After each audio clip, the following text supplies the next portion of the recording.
Tonight on KAPP Local News at 5, we're taking you back to what's now being called the Hansen Fire that sent evacuation notices to people in Kiona. What we found today when we went back. And we take a look at how fire crews responded by land and by air during yesterday's outbreak of wildfires from Oregon to Washington, what it took for them to battle the flames. And are you prepared for wildfire season? What you need to know before you may be asked to leave your home in the event of a deadly wildfire. And the red flag warning has expired for our area, but the wildfire danger isn't over yet. We'll take a look at your first alert forecast and when we can expect to see some rain coming to our area. That's all coming up. Now, KAPP Local News at 5. Good evening and thanks for joining us. I'm Alyssa Warner. We're seeing a much calmer day today as we are well underway into wildfire season in Washington. Fire crews around Benton, Franklin, Walla Walla, and over the border in Umatilla counties are still battling wildfires all in their own areas, even helping out other fire agencies who need the extra hands. So let's take a look at some of the areas being most affected. We're going to start with the fire that began yesterday just east of Benton City near Kiona. This is now being called the Hansen Fire. It's burned more than 6,000 acres and is a little more than 25% contained as of the latest updated numbers today. This fire caused evacuations for the city of Kiona, as we mentioned. Those were later lifted a few hours later. No homes or structures burned during this fire and no one was hurt. Fire crews from Benton and Franklin counties battled this blaze. The Washington State Patrol also helped coordinate firefighting efforts from the air. We saw several planes and helicopters dispatched to the area. They were using water from the Columbia River as well as fire retardant to help fire crews keep those flames back. The cause of this fire is still under investigation tonight. The Rupert Road wildfire started about 2 hours into the Hansen wildfire. Officials reported today this wildfire has burned about 150 acres. It also only a little more than 25% contained. Yesterday, fire officials told us that 2 homes may have caught fire. Today, they said no homes were lost here on Rupert Road. They did see 1 shed that burned. And the cause of this fire, too, also still under investigation. We have not gotten any reports of anybody being hurt during the response yesterday. Now, over near Hoover Road in Benton County, fire officials said the fire has burned 1,000 acres and is more than 50% contained at this time. State resources arrived at the scene of the fire yesterday evening. They've been helping local fire agencies. At this time, it's not yet known how this fire started. That is still under investigation. We know much of the fire is burning vegetation. It's not really a threat to buildings or people right now. This is considered, though, a level 3 critical incident. And across the river, the Hat Rock Fire in Umatilla County has now burned 15,000 acres. It's showing no signs of slowing down. The Oregon State Fire Marshal activated a K-MAX helicopter to help with battling the blaze.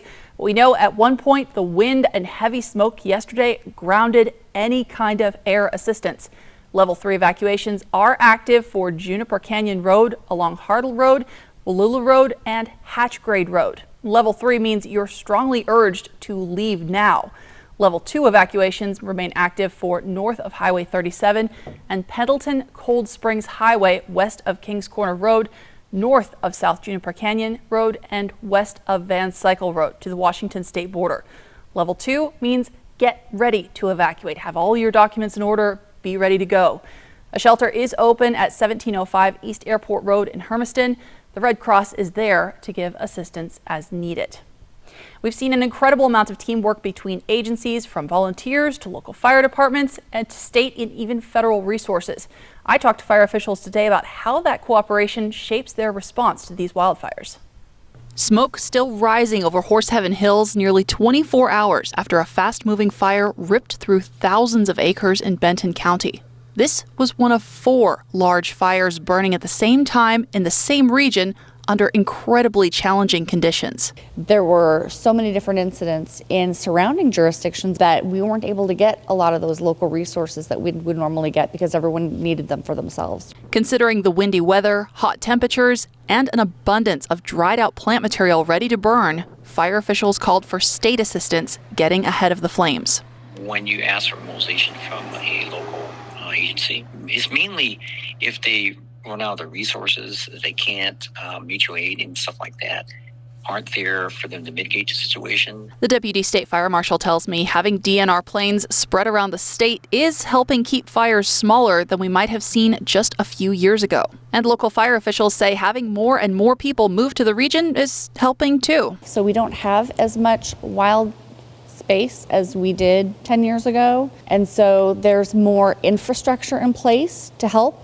We have more fire stations, we have more fire apparatus, we have more firefighters, and having more resources sooner in the process definitely helps. While crews are prepared to spend several days making sure these fires are finished, officials say the best thing you can do is make sure your home is protected for next time. When you live in an area that has wildland around it, even if it's not that close, if you have a fence between you and that, a wooden fence, it's not going to protect you. And the challenge for firefighters is we need to save as much as we can, right? And so we're going to analyze, is this house something that we can fight and save? We don't want to have to pick and choose, but if we have to pick and choose, we're going to save everything that we can save as easily as possible.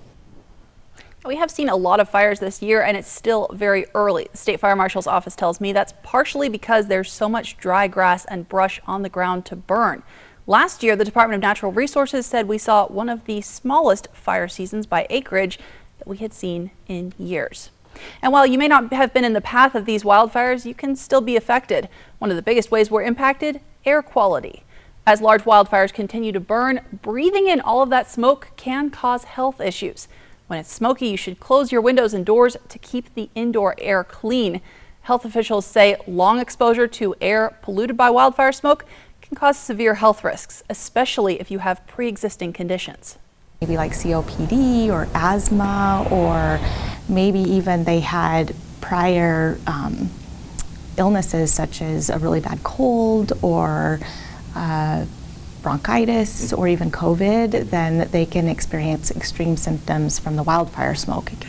Health officials recommend wearing a face mask like an N95 and limit the time spent outside during the smoke if you can. You can keep your air conditioner running and use a MERV 13 filter in your home to file out as many fine particles as possible.